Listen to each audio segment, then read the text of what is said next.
Okay, so we just got 2 or 3 slides, that's it, and then we're going to get into questions. So the first thing I want to ask you is, do you think it's logical to believe that Jesus is God? Logical. Like if I say, is it logical to believe that all human beings will die? Why would you say yes? There's a lot of evidence for this, right? There's a lot of evidence, right? So when we think about logical to believe Jesus is God, not that he existed, but that he's God, we want to know what's the evidence for it. So I'm going to walk you through what we call a logical argument. And then I'll explain a little bit, okay? So the first thing I'll ask is, or I'll tell you, if God exists, I think it's reasonable to think that he would want you to know he exists. Is that reasonable? Right? There are religions where God does not want you to know he exists. There are such things as that, where you can't find him, he hides. But most of us would think it's reasonable to think that he'd want us to know. Now, Jesus made a claim. He said God the Father sent him. And the reason he sent him is because he wanted to make himself known to us. Is that true? This is called a premise. Then what it is when you make a statement and you evaluate it, if it's true, you can keep moving. If you think it's false, you can't. But once it's true, you're connecting these logical statements. So the first one is, God, it's reasonable to think he'd want us to know. The second one is, well, Jesus actually said that. He said, one of the reasons I came is my Father wants to reveal himself to you, and he's going to do it through me. So far, so good?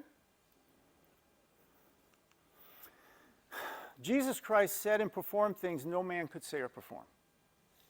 Is that true? There's evidence for that?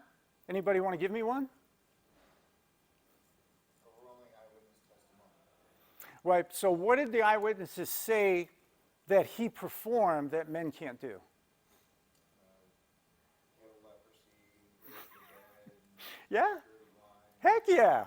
You got Jesus doing things like, well, wait a minute, how did he pull that one off, right? So right away, something's different. So that's the premise you'd say is true. He fulfilled prophecies about God that no man could fulfill. Is that true?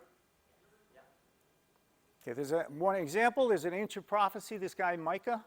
Micah says, okay, this guy who's going to be from everlasting, from eternity, is going to be born in this little town called Bethlehem Ephrata. Jesus is born in Bethlehem Ephrata. So that's one of multiple ones, right?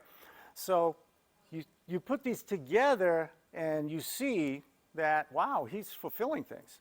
Next one, he actually claimed to be God, equal to his dad. True? These are important because, again, you're not using your emotions or someone else telling you. You're looking at these statements going, yes, yes. So if you look at premises 2 to 5, he claims the Father sent him so the Father could be made known. He does things no man could do. He fulfills things no man could do. He claims to be God. So when I put those together, God is definitely want to make himself known through Jesus Christ. True? Then we've got an inescapable conclusion. God exists and made himself known to us in the Son, Jesus Christ. The conclusion is certain if those premises are true. You can't get out of it. So when people argue with you, they can argue if they want. The fact is, the conclusion is based on those premises. For example, if I said, you've heard this one before probably, all men are mortal. Would you agree? Socrates was a man. Conclusion? What? Socrates is mortal. The conclusion is certain because those two premises we say are true. You can't get out of it. This conclusion is certain if those premises are true. All we have to do is demonstrate with some evidence behind those premises.